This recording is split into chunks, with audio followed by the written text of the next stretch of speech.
আগামী সংসদ যে 12 তারিখে ডাকা হয়েছে অধিবেশন, সেখানে যদি সরকার এ ব্যাপারে শপথ নেওয়ার ব্যাপারে ইতিবাচক মনোভাব না দেখায় এবং যদি সংবিধান সংস্কার পরিষদ গঠন না করে, তাহলে অবশ্যই এটা বাংলাদেশকে একটা অস্থিতিশীলতার দিকে ঠেলে নিয়ে যাবে এবং সেক্ষেত্রে সম্পূর্ণ দায় নিতে হবে সরকারকে। আমন্ত্রিত অতিথি হিসাবে বিশেষ করে শহীদ পরিবার এবং একই সাথে আমরা দেখেছি গণ অভ্যুত্থানে ভূমিকা রাখা সাংবাদিকদেরই সাধারণত এনসিপির সাথে নিয়মিত সাংবাদিকদের সংবাদ সংগ্রহের জন্য দায়িত্ব দিয়ে থাকে। সেই জায়গার থেকে যারা আমাদের নিয়মিত ফ্যাসিবাদ বিরোধী সময় ভূমিকা রেখেছেন আপনারা, তাদেরকেও আমরা সেদিন একই সাথে আমন্ত্রণ জানাচ্ছি।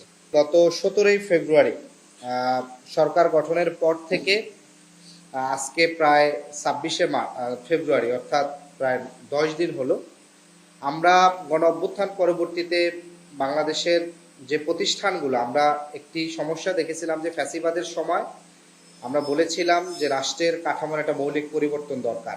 সেই জায়গা থেকে যে স্বায়ত্তশাসিত প্রতিষ্ঠানগুলো, সেই প্রতিষ্ঠানগুলো শুধুমাত্র সরকার দলীয় লোকদের যেন নিয়োগ করা না হয়। গণভোটে যে হ্যাঁ জয়যুক্তর মাধ্যমে জনগণ যে রায় দিয়েছে, সেই প্রতিশ্রুতি ভঙ্গ করেছে শপথ না নিয়ে।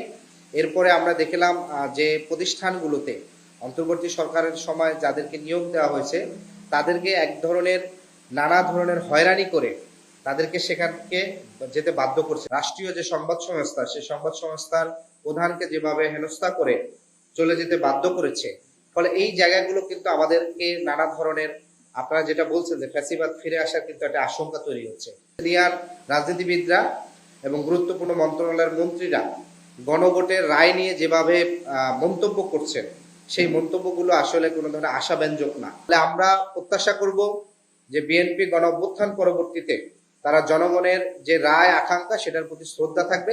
দেশ যদি ফেরে ফ্যাসিবাদে, এনসিপি থাকবে রাজপথে, সব ফেরার কোনো অপশন নাই।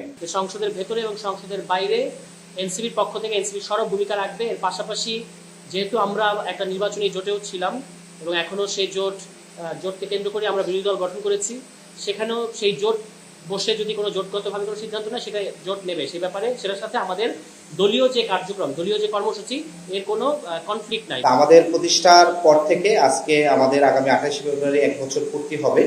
সেক্ষেত্রে আমাদের দল সর্বোচ্চ চেষ্টা করবে অতি দ্রুত সময়ের মধ্যে কাউন্সিল গঠনের।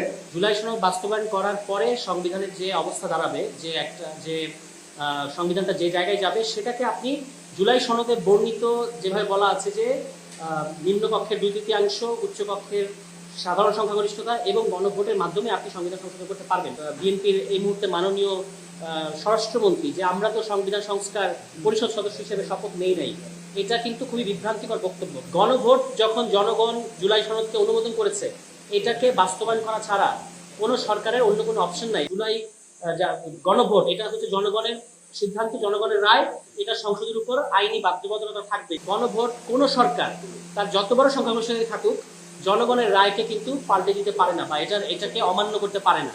ফলে যারা এটা করবে, তারা এটা দায়ও তাদেরকে নিতে হবে। যারা গণভোটকে অবজ্ঞা করবে, গণভোটকে যারা অবৈধ কিংবা গণভোটের রায় আমরা মানতে বাধ্য না, এই সমস্ত কথা যারা বলবে, বাংলাদেশের জনগণও তাদের ব্যাপারে সিদ্ধান্ত নেবে বলে আমরা মনে করি।